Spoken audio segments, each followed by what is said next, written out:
Hey guys, and welcome to another season of the Us People podcast. I'm your host, Savia Rocks, and in this season, we uncover the remarkable power of genuine compassion and insightful vision.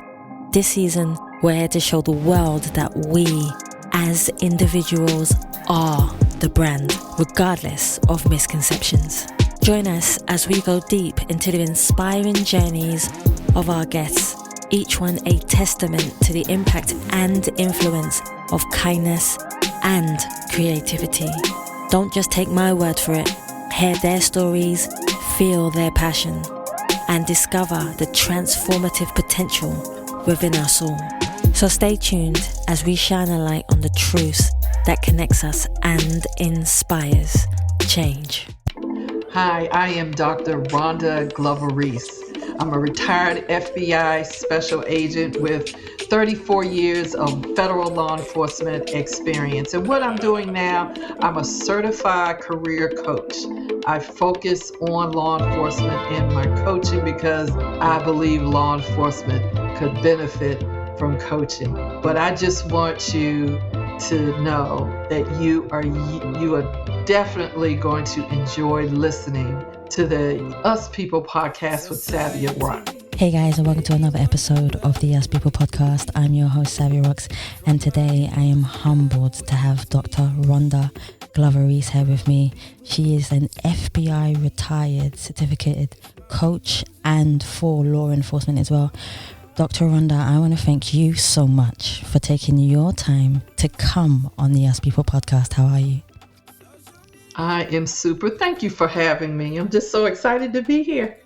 See, this is what I love. So my first question, which I love to ask guests, is, Dr. Rhonda, could you tell me a bit about yourself, where you grew up, but also more importantly, how that influenced you to be the person who you are today? Well, first and foremost, I love people. I love people. I love connecting with people. I love talking to people. And I love learning about people. And it's interesting how you recognize things about yourself now, right? Mm-hmm. So growing up, I can look back and say, yeah, okay, that makes sense. This is why you did this. This is why you connected with so many people, why you had so many cool friends. It's how I interacted, yes, right? Connected with them. And so I love doing that. I grew up in D.C., hey. Washington, D.C. Yeah. Back then it was had the nickname Chocolate City because of predominantly Black. But that number has gone down considerably over the years. And so, I mean, I love DC. I love growing up in DC, but it has definitely shifted. It has changed. And it has changed because it's a lot more people living in DC. A lot more people living in DC. And so when you have more people somewhere, there are more challenges, in driving and moving around and just doing some of the things that you're used to doing. It's just like amplified through the numbers that are doing it. And so I've gotten to a place in my life that I'm okay with not doing that. Yeah. I love my city, but I'm okay with not being there right now and just going in to see friends and family when I want. And coming right back out. Mm-hmm. I knew that was coming. Oh, yeah. I don't have to stay long. Just, hello. See ya. I'm out. Oh, see, I think when we get to a certain stage in our lives, we realize that life can take us on so many different journeys, and they're all beautiful ones, and regardless of the challenges or trauma or whatever it might be that happens in our life, the most beautiful thing is knowing that we own ourselves. We can do what we want to do when we want to do it, which is beautiful. And we never forget where we come from. We never forget where we grow up. And to a very, very high extent, that has made us it's like a stamp on us. I know I come from there. I know that's a part of me. But being able to say, you know what, coming out of your comfort zone and going somewhere else benefits you. So I totally understand where you're coming from when you say that. So my next question for you is, can you define yourself as a person, but also who do you see when you look in the mirror? But on the flip side of that question, has there ever been a time where you have looked in the mirror and not recognized the person staring back at you? How did you manage to go from a person that you may not feel had the purpose that you felt you deserved to becoming a person that you felt, this is me, this is my superpower, and this is where I'm standing and my purpose? Wow, that's deep. That's deep. That's a deep question. Oh my gosh. Well, let me just start with that part, right? My superpower, mentoring and coaching. Yes. And that's what drew me to coaching. Really looking at me, looking at what I'm doing. And so one of the things that I did a few years ago, I just asked God, what do you have me do? Yes. What direction do you want me to go in? What is retirement going to look like for me? And so I really started thinking about retirement and what I was going to do after I transitioned from being an agent with the FBI. What was I what was I going to do? Was I going to do anything? Was I just going to put my feet up and just chill? But I knew that I wanted to do something, and it did. It came to me while I was sitting in my office in Connecticut, and I was getting all these phone calls. Phone calls were coming in asking me, can you mentor this person? Can you talk to this person? And it was just like coming in like rapid fire. And that's when I knew, okay, this is what I'm going to be a coach. I'm going to coach law enforcement. And this is why I focus on law enforcement, because coaching is coaching. As a coach, you can get a certification in coaching, and then you can have a niche and then have a focus. Well, my niche is career coaching, Mm. and my focus is on law enforcement. And it's on law enforcement because as a law enforcement leader, Mm-hmm. I saw issues in employees where there was a lack of accountability. Yes, I understand that. There were things they didn't see about themselves. Yes. Coaching helps with that. Coaching helps with that. Mentoring helps with that. Yes, big And time. I do very, very well in those spaces. I do very, very well in those spaces. And so when you talk about getting in front of a mirror and just really looking, I was really just having that comment. Where am I? What am I going? What am I going to do? What am I good at? And so that is what I do very, very well. And I love doing it because I love observing the transformation in people, the shift, the aha moment, Mm-hmm. them getting, them understanding. And when they get that question, when I'm pushing that question out to them, they understand what they need to do, how they need to get there to get to where they want to go.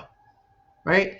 So I love doing that, and I monitor my efforts in that space. I don't have a million clients. I could, but I don't, because I'm having a good time what I what in what I'm doing. I mean, I'm working on different projects. I finished my book. I'm in the process of formatting and Hey. all that. Oh yes, oh my gosh. It's something that I've wanted to do for a long, long time. And really, and if I it's been in my head for years. It really, it, I it like really. this. So when people talk about how long did it take you to write your book, I said forever. It's forever. It's been in my head, just really thinking about what am I gonna write about? What am I gonna say? And I had all these stories, and so it's really it's me talking about leadership Yes. and how leadership impacted me and how I impact others and what people really need to focus on in their leadership journey. Because you have folks that are in leadership positions, but they're not doing the work to be the leader that they should be. Yes. And either they think that they're okay where they are. No one has told them that they are out of order when they're doing something. And and as leaders, you have to take accountability for your actions and you have to take accountability for your growth. That's true. And right, yeah, you really really do. You don't you shouldn't have to wait for someone to say, okay, you're doing X, Y, and Z, and it's incorrect, or you could do this better. Your communication should be better. You really need to focus on this, not that, but this. Mm. And so I submit to you that there are leaders out there, and I know this, that are just not doing all that they can do to be the best leader that they can be. And so my book really focuses on that. I weave in my stories and things that I've learned over the years, things that I could have done that I did not do, things that helped me grow Yes. or even held me back because I didn't do. And some of the and what's interesting is that I got I pitched my dissertation. That was something else. Going through, to get my doctorate. I defended in October 2021, and it was an amazing experience just going through the process. It was 5 years for me, and during that time,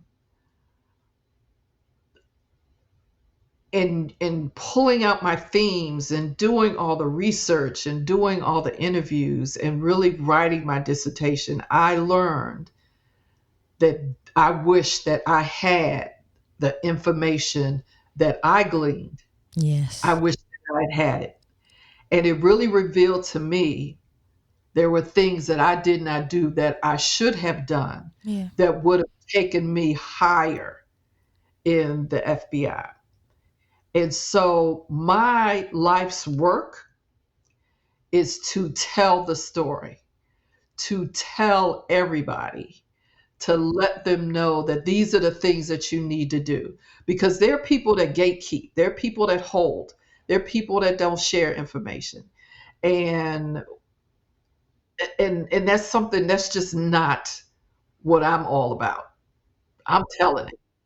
I'm telling it. This is what you need to do. Get out of your own way. This is what you need to do. Because this is what the research, this is what my study shared. This is the women that I spoke to. This is what you need to do. And this is the interesting part. While I focused on women, this is for everybody. Yes. Themes that came out of my study, there it's not race based, it's not gender based, it's for everybody. I love It's for that. everybody. And it's for all industries. So it's just real interesting to see that unfold as I was typing it up. And I'm like, oh my gosh, everybody needs to know this. So any chance that I have to get out in front of an audience, whether it is stateside or internationally, Yes. talk about it. I'll talk about it because it's important. Because as a leader, if you're not doing what you're supposed to do, you're hurting people. Yeah, that's very true. Right. And in the FBI, when you just can't do that in law enforcement, because if you're not operating in the best leadership space that you can be, you can hurt somebody. You could really Yeah, that's true. impact someone's life in a negative way. So it's so important that leaders be in tune to their leadership and what they need to do in order to be better leaders. The one thing that I did want to ask you is, this happens quite often. It's the gatekeeper. I call it the gatekeeper syndrome. I like to name things. A lot of the time, do you feel like the gatekeepers keep that key because of ego, pride, power? These are the three things that I feel the reason why, and not wanting to feel less than what they already are also. But I can go into the emotional factors of it and also the psychological factors of it also. But from your terminology, from what you've witnessed, from you being a woman and all those factors, what do you believe in your mind are some of the key factors of why people are gatekeepers and decide to keep those keys and not let another generation? Because I believe in embracing someone and wanting people to do better than I have. That's how my mindset works. And I believe your mindset works exactly the same. But there are so many industries. I don't think there's an industry that doesn't have this. That's right. From your personal perspective, how do you feel those gatekeepers can learn to open up? Because sometimes it's just an ignorance of and I mean this in the lack of knowledge. I don't mean it in the terminology where people get defensive. I just mean it in the sense where people can sometimes not know so much about a subject, which makes them feel defensive about it, or they feel intimidated by somebody who has the intelligence or are grafting their way because they want to and they're working hard to be the best in order to get to that same position. In your words, what would you say about this? It's selfish. I like that you just pull it out there. It's selfish. It's about me. It's about me elevating me. Yes. And in revealing what I've done to get me to this point allows you to get there with me. Yes. I don't want you there with me. I want to be the one. By telling you, that gets you where I am and you can surpass me. I don't want that. So I'm not telling. I'm not telling. And so it is. It's selfish. It's about them. It is just like you said ego, because that takes away their shine. Yes. By sharing with others, it takes away their shine. And so you have leaders that see leadership in others. Yes. And then recognize they could benefit from what I know. Well, they're gonna have to get it themselves. I'm not gonna tell them what it is. But Rhonda, that's the thing. Why don't people see people as an asset rather than? Because they don't see themselves. It's the lack of confidence in themselves that really holds them back. Yes. From sharing with others. They lack confidence. They don't want anyone else to know that they lack confidence. So in order to do that, they're going to hold you back. I don't need you getting close to me or getting close to where I am, because then you will start to see where I need to grow, where I need to shift. So no, I don't need anybody around me. I need them to keep looking at me like I'm the one, that I know what I'm doing. And that's the challenge, particularly in law enforcement. If there's someone like that, they don't get the big picture. They are not one with the mission of the organization. Because the bottom line is that you have to know the mission. because you're all there. Everybody in an organization, you may have different roles, but you have the same mission. In the FBI is protecting the American people and uphold the Constitution, the U.S. Constitution. That's the FBI's mission. That's it. If you are not doing what your mission states, you are out of order. Mm-hmm. And so you really have to step back to think about what am I not doing, or what am I doing that is not allowing our organization's mission to go forward. Yes. And so that's why so gatekeepers, they have issues with themselves, The insecurities of themselves. right? That causes issues for everyone else. They can't get out of the way. They can't get out of their own way, Mm-hmm. and they can't get out of everyone else's way. That's the hard part to sink in, I feel. Yes. But see, it takes leadership to chin check those Yes. that are doing that. Yeah. There are leaders that are in places where they know that this person is not being the best leader that they can be, Yes. but they're not addressing it. I'm hoping that changes, because the more people we have like you in the field, I feel the better things will change. The one of the thing, yeah. Oh, sorry, go for it. No, you're right. You're absolutely right. But see, the one thing that I'm very in tune with my emotional intelligence, and so there are people that are not in tune.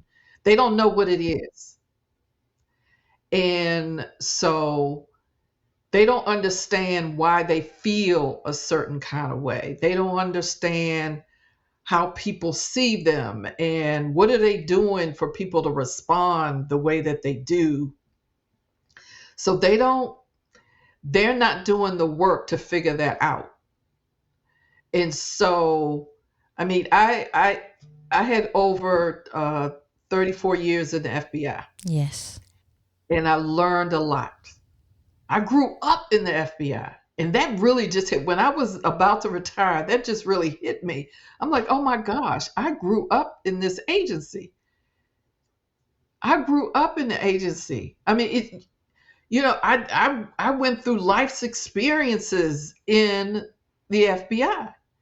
And there were people that I formed relationships with, friends, people that I am connected to this day, that I grew up with. And I'm like, man, that's really deep. That's really, But it's when I also think about it's it, special as well. yeah, it's just kind of it's really interesting. But it's super sweet. It really is. It's really amazing, because you see how people have changed. I've seen how I've changed. Yes. I've seen how I've changed, but I own it. And I thank God that I'm at a place where I own it. And in owning it, I'm able to share Yes. and be transparent with others about where I did not do well, and to help others be careful, because I'm able to tell them, I was like, okay, be careful of this, because this is what happened with me, Yes. and this is what I learned. And then you also learn from other people. That's where that learning agility, being real agile in your learning, really watching others, watching people, how they respond, how they work out, learn from them. And so I learn from others so I can share with others. Because it does me no good to hold on to it. I'm not gatekeeping. I'm not holding it. That's because I'm your mindset is open. your, not just your mindset. I think it's more your spirituality of who you are, your emotional connection to life is open. And another thing is you being able to read the room, you being able to read a person even before they open their mouth. You most probably be able to read an aura, because auras are important too. I always believe that. So for me, when I say this, it's important for us to continue to learn and not see mistakes as mistakes. I see them as learning curves. I never say a mistake is a mistake. I don't say that.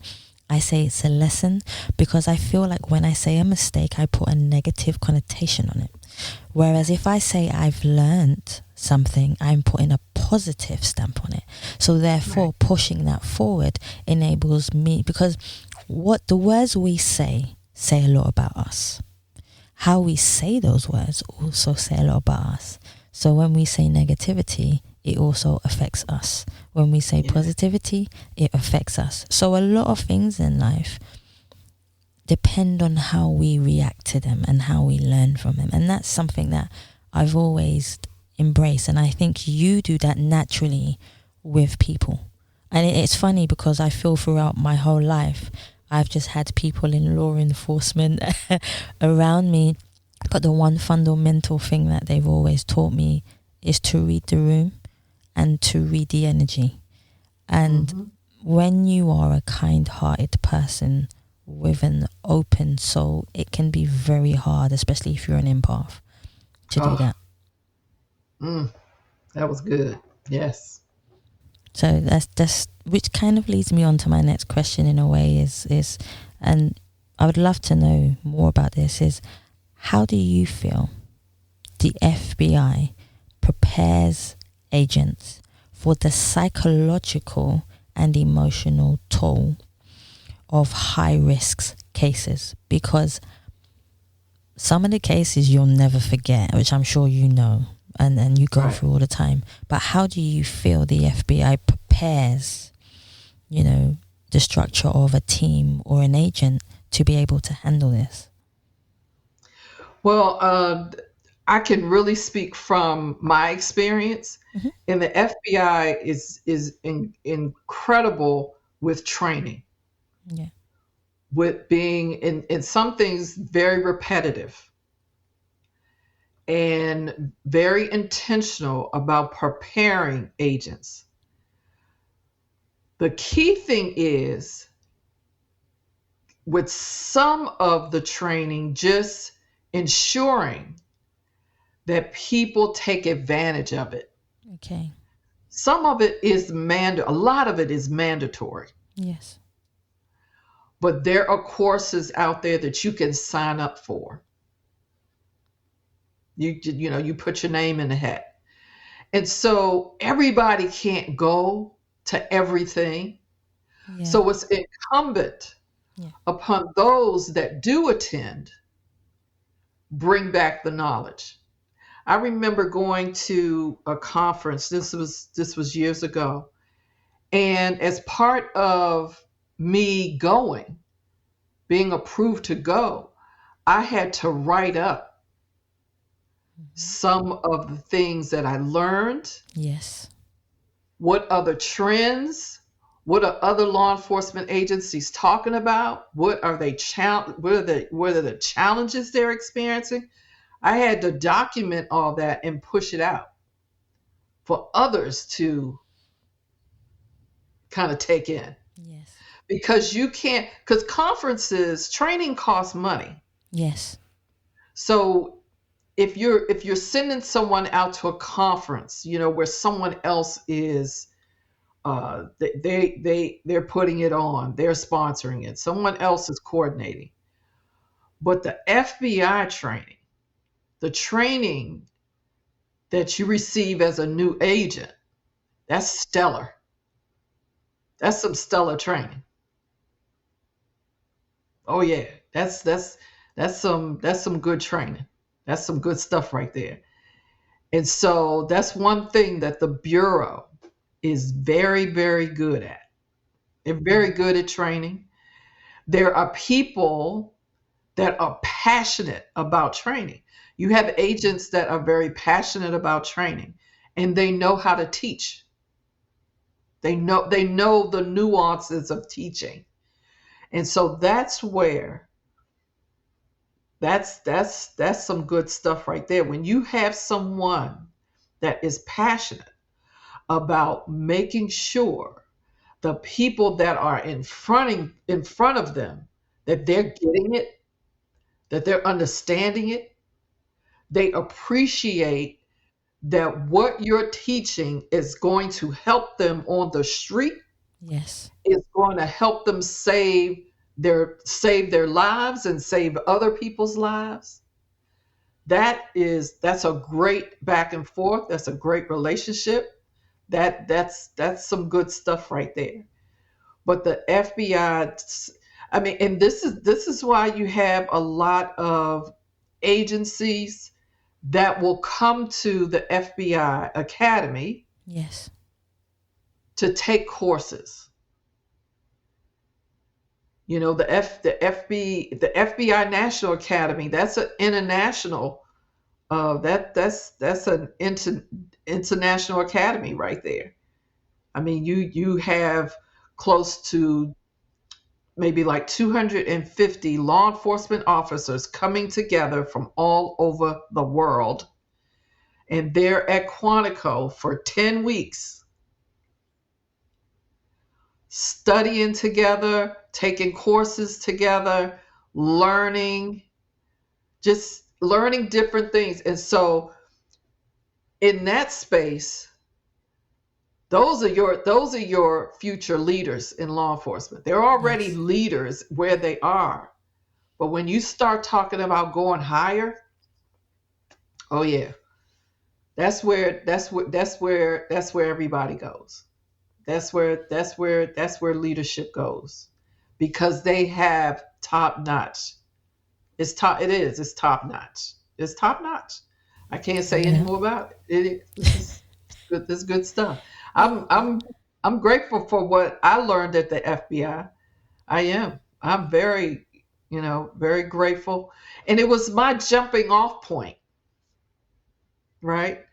To really seeing what good training, what it looks like, and taking that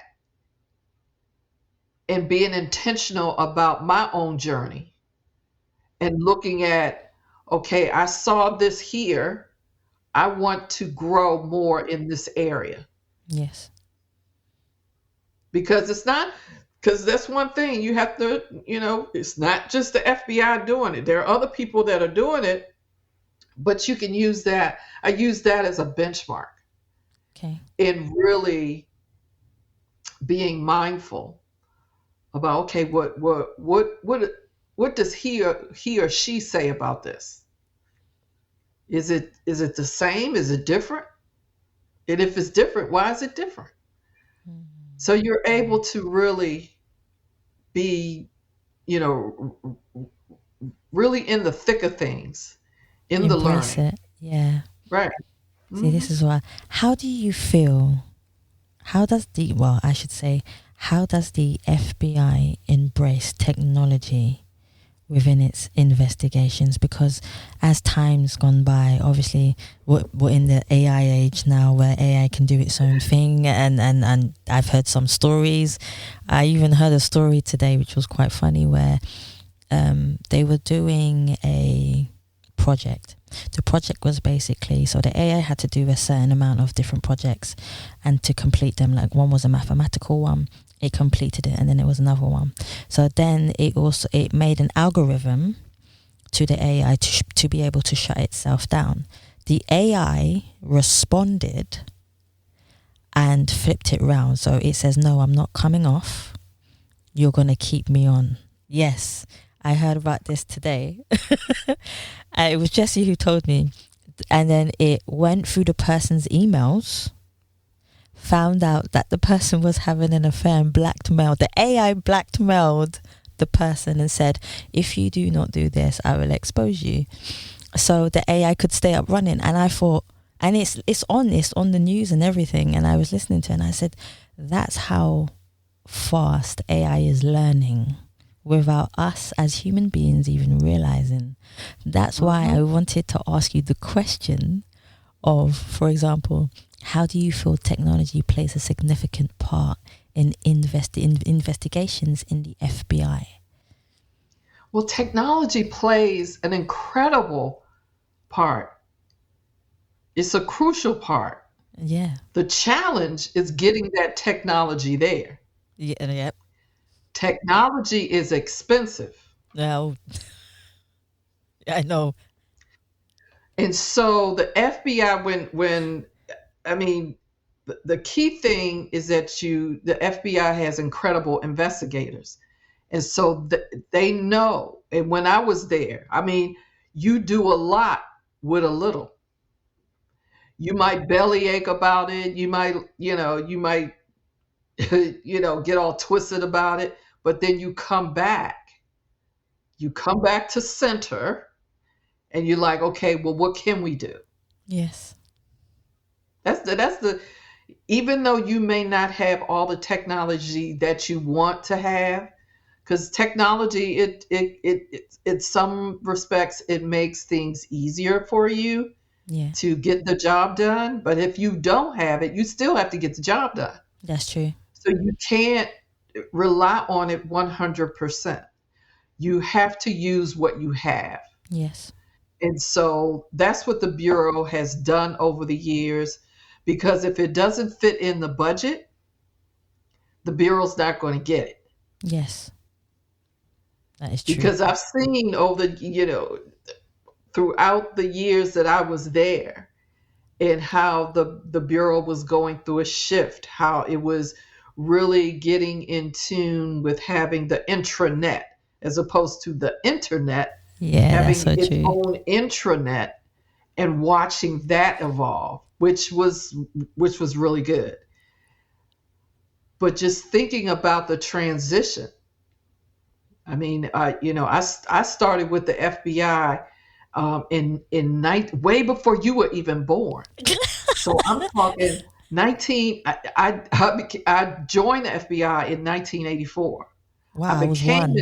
I Yeah. was one. So I became an agent in 1988. And so I Whoa. retired in 2018. So Yeah. between that time, there was a shift, ebbs and flows, and things were happening, and you know, but you still had to do your job. You still had to Yes. get it done. You still had to do the work. If it didn't work, you had to figure it out. And this is when relationships come into play. This is where you're reaching out to other federal agencies to see, well, what do y'all have over there? Yes. And a lot of times they didn't have anything, because they were smaller. They were smaller. They weren't big as the FBI. A lot of times they're like, shoot, we got to hook up with y'all. We don't have nothing over here. What are you calling over here for? So but you make it work. You do. And this is what, you be, because see, you don't know who knows who. That is true. That's why they say never speak to someone in a bad mannerism, because you never know who they are. Hello. And you should you should treat everyone with respect, and Yes. bring that love, and everybody. You don't just be nice because they could do something for you. Exactly, that's it. Yeah. You I just agree with that. be nice. Let me tell you something. It doesn't take a whole lot of energy to be nice. It really does. When you think about it, when you get upset or you get angry or just something's just not right, just think about how that makes you feel. And think about when you're feeling good and you're happy and you're treating people right and you're doing all the things that make you feel good. We're good, yeah. Yeah. So No, we don't need to worry. It's all good. So my next question, actually, I'm going to bring it to you.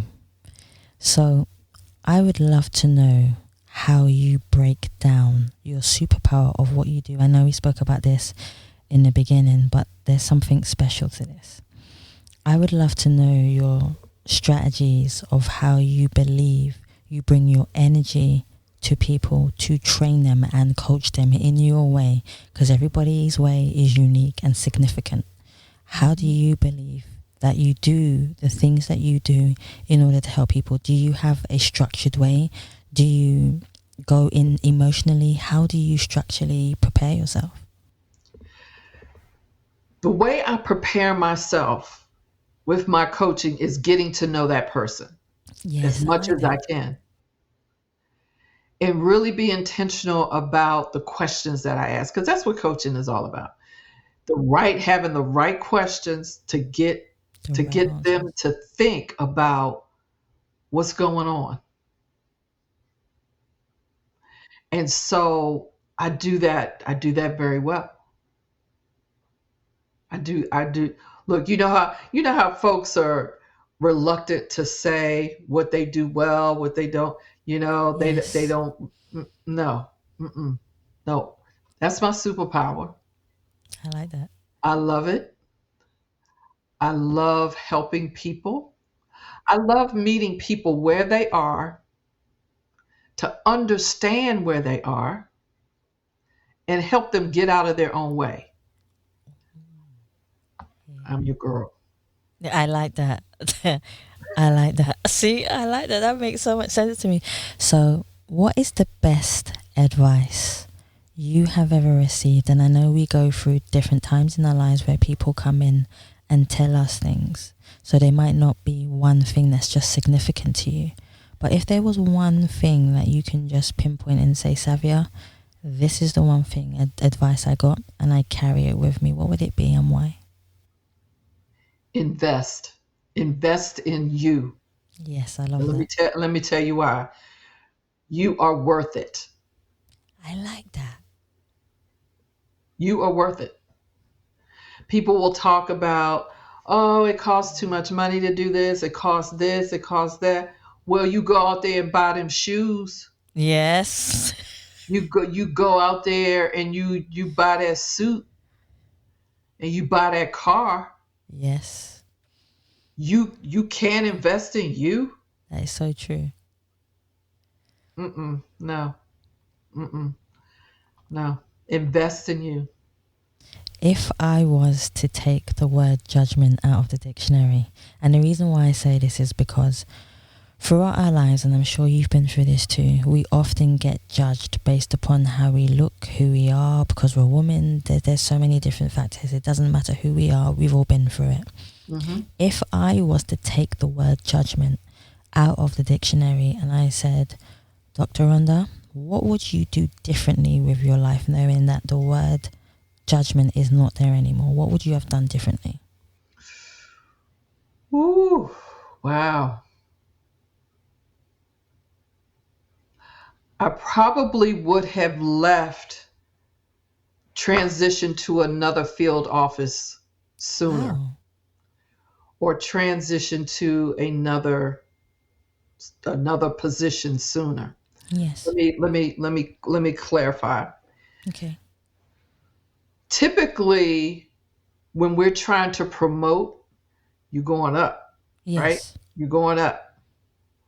You don't think about promotion going to the side, Yes, that is right? true. And so it took me a while to get that. And when I finally got it, I still felt a little shame. I felt that I was being judged because the typical way of promoting was going up. Okay. When you think about laterals, you know, there's a lot of good stuff. I learned there's a lot of good stuff in lateral Yes, promotions. that's Lateral. true. Yeah, I called it a promotion. Some folks will say, that's not a promotion. You're not getting any more money. No, your experience that you attain through the lateral helps you get that ascension, right? Right. So that is something that I had challenges with for really for fear of being judged, for fear of people not getting it, looking at me at some like almost like a failure, right? So, Yeah.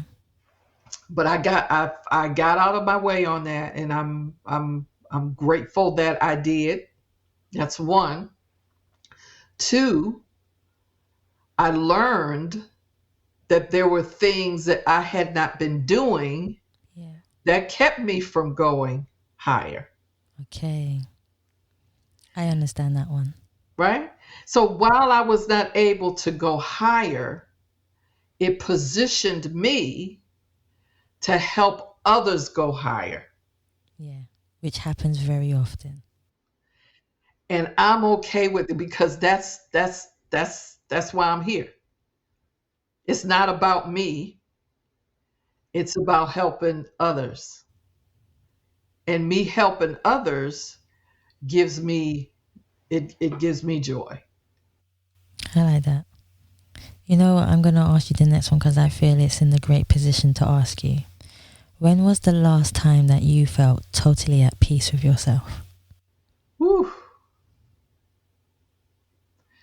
Today, look, straight talk, no chaser. Mm-hmm. Today, I did not feel peace. Understood. Earlier today, I did not feel peace. But yesterday, I felt peace. But today, and it was, and let me just illustrate so the audience understands. Uh, I am I have a youth organization that I created, and I'm really working hard. I've been working hard since 2001 when I created it to elevate it as much as I can. Yes. And today was a day where the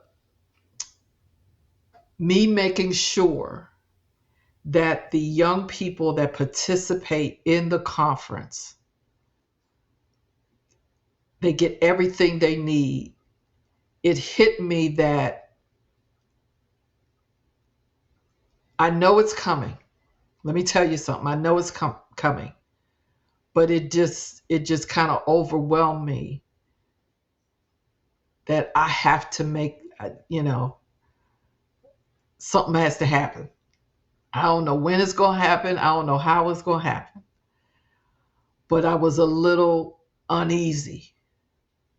Straight talk. I was really uneasy, but I have faith that the needs will get met Yes. because I know that we are making an impact. We Yeah. have made an impact. We know we're making an impact on young people. And it's so today, no. I feel it. I feel it now because talking to you and Oh, talking it out, that always, that always helps. And it when I'm running and gunning and trying to make things happen, sometimes that peace can may deplete not a little be, bit. yeah. It Yeah. just but I am grateful. I'm grateful for the opportunities that I've had because the opportunities I've had have positioned me to do the things that I'm doing now. Yes. And in doing it, I'm able to help others. Which is what And life is about. yeah. And so when I'm helping others, I am helping me. Yeah. So, I yeah. love that. I love that answer. It felt honest, open, and emotional. That's how it felt. Yeah, it you have to get to that place, and some people get to that place sooner than others. Yes, I understand that. And being able to, I mean, it was a long time before I could really, tell my story on how I my pathway to the FBI and Yes. how I came into the FBI. And it was it's been amazing, and I love sharing my story, because in sharing my story, I'm helping other people, Yes, all the time. right? And then Helping when they're help in there, they can Yeah, share theirs. Yep. yeah, helping. There's purpose. Sometimes there's purpose in pain. Yes. Oh, I know that one. I know that one. And I even go quiet there for a second. Yeah. Sometimes you feel it even when someone says it. We all have a different definition of what success is. Sometimes success could be just waking up in the morning. Sometimes success could be fighting cancer, or, just fighting depression, or whatever it might be. It could be so simple. Mhm. How do you define success to you?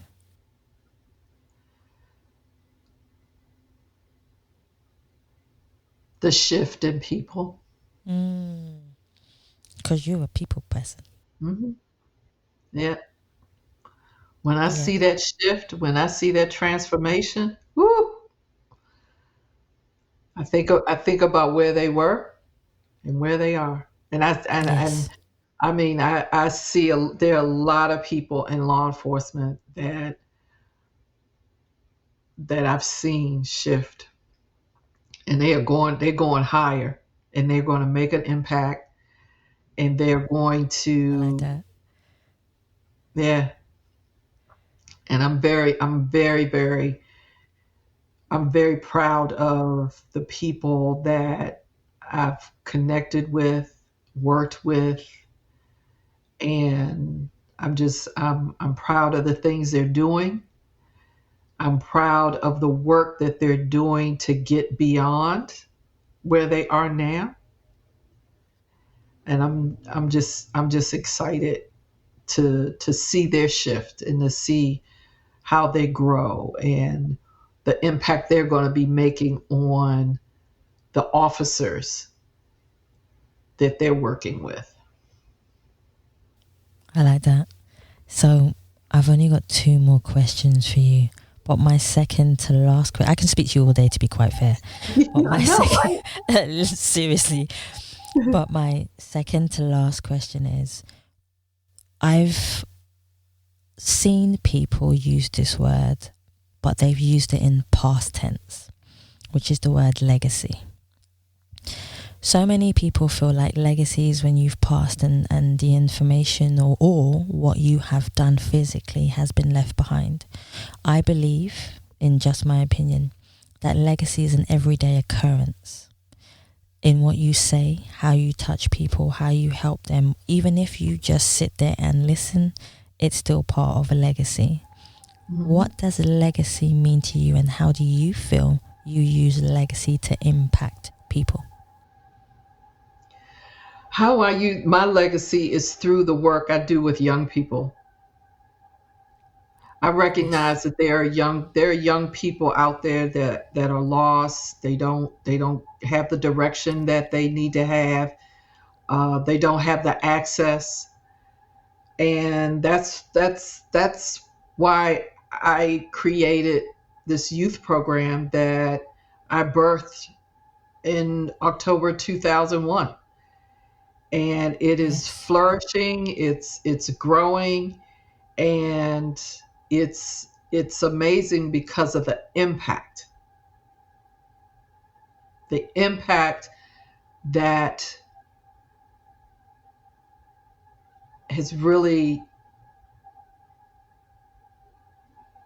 taken young people to a whole nother level. Yeah. And so that's part of my legacy. this youth program and really making sure that we continue to impact young people. See, I love that. So my last question for you is, before I have a chance to say thank you for even coming on the show, I would love for everyone to be able to know where they can find you, contact you, or even just have a conversation with you, like I've been blessed with as well, to be able to have you. Please share where we can find you. Oh yes. Well, you can look at my website. That's www.rhondamglover.com. You can go there and just kind of move around and check me out, what I'm doing, what I'm involved in, or you could just hit me up on LinkedIn. That's I did. where. Yes, exactly. I love hanging out on LinkedIn.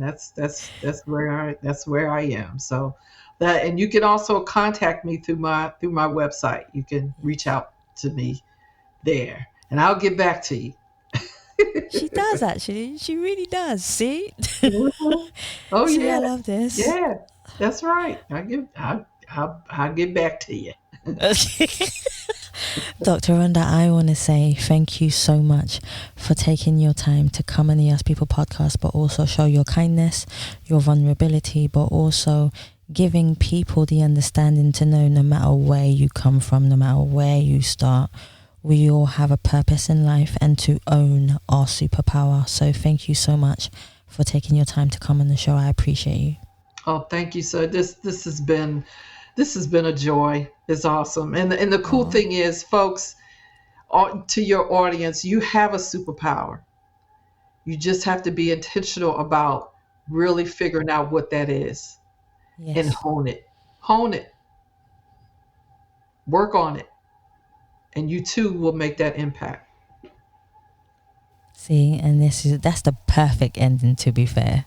So guys, I want to say thank you so much for listening to the Ask People podcast, and please remember you can subscribe and leave us a review on Spotify, iTunes, Google Play, or any other platform that you prefer listening to. You can also listen to the Ask People podcast on Tuesdays, where we put out a pre-recorded episode of the Ask People podcast for you to listen to. But don't just listen to the most recent one. Remember, you can go all the way back to season 1 and listen to anybody you feel that inspires you. You can also listen to the Ask People podcast again on Wednesday, where we repeat whatever was on the Tuesday on the Wednesday for you to listen to. So don't worry if you feel like you've missed out. You can listen to it on Heart Songs Live at 9 p.m. London time. Guys, you can also go to the Savia Rocks website, which is www.savia.rocks, or the Us People podcast website, which is www.uspeoplepodcast.com. The most important part, thank you again for listening. Stay happy, stay positive, and as always, please continue to be kind to one another. Take care. Society has made me want to validate me from my illusion that awaits me, from how the people will perceive me. It's my illusion that awaits me. We fight in our war with ourselves. Our mental health is silencing us from our heart. Social media is taking our time from connecting with each other soul to soul. Why we dance on TikTok? Strike a post on Instagram. Fight the web on a Twitter feed. Link a thing on Snapchat. Why we dance on TikTok? Strike a post on Instagram. Fight the web Yes. on a Twitter feed. Had a little dance. Yes, it was awesome. Thank you so much. It was awesome. Inside me, but the social media's corrupting me from being who I am every day. Different possibilities within inside me. We fight in our war with ourselves. Our mental health is silencing us from our heart. Social media is taking our time from connecting with each other soul to soul. Why we dance on TikTok? Strike a post on Instagram. Fight the web on a Twitter feed. Link a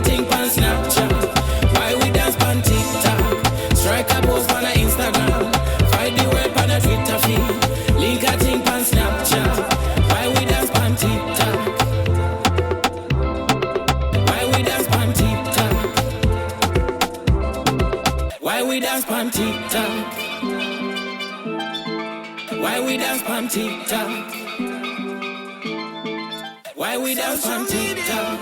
It's taking our time. Why we dance on TikTok? Each other soul to soul. Why we dance on TikTok? Strike a post on Instagram. Fight the web on a Twitter feed. Link a thing on Snapchat. Why we dance on TikTok?